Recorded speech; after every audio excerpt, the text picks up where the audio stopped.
Okay, buddy. So I did number 3, negative 10 x cubed y z squared, all over 8 x to the 5th y to the 6th. So first off, we're going to start with the whole numbers. Okay, that's 10 and 8.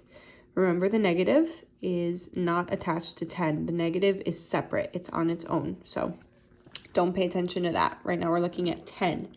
So what two numbers can you think of that multiply to get to 10? I already wrote it. I was trying something. But 5 and 2, 5 times 2 equals 10. We can look at this even further. So I didn't do this yesterday, but I'm going to do it today to save some time. So if you look at the number 5, does anything multiply to 5? Can you think of two numbers that multiply to 5?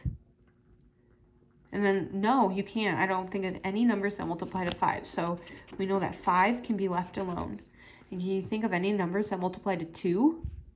No, 2 is small and nothing multiplies to 2.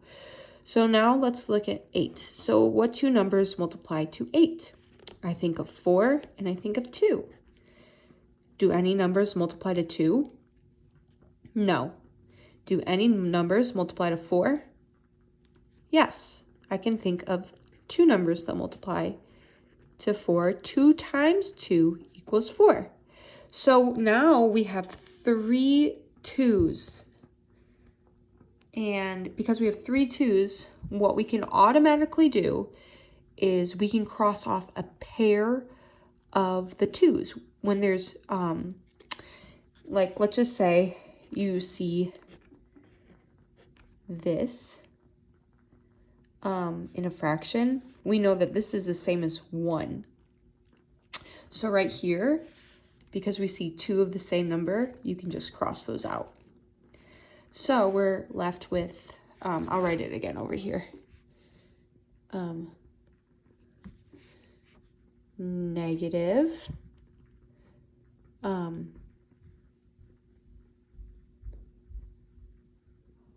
5 times 2, sorry, I was thinking, x cubed y z squared, all over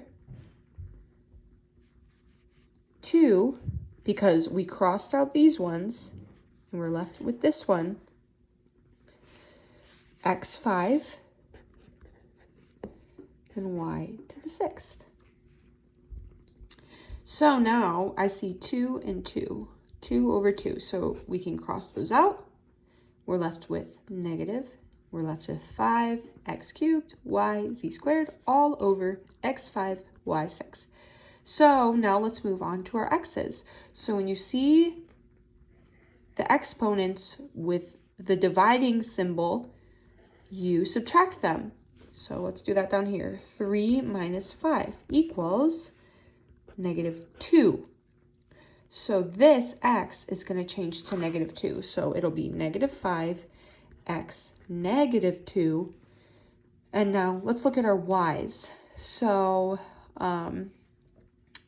we have y with the invisible 1 and then y6. So because it's a fraction, you're going to subtract them. So 1 minus 6 equals negative 5. So then you're going to have y negative 5. And then z squared. There's no z on the bottom, so we're just going to leave it. So this is what we are left with right now. So right off the bat, like I see a problem, we can't have negative exponents. So what are we going to do? We're going to flop them. We have to move them to the bottom.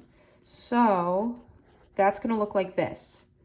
So we are going to create a fraction. So the negative 5 is going to stay. So x over 2. So let's just think for a second, like not looking at this anymore. This whole thing, negative 5, x negative 2, y negative 5, z squared, that is all over 1.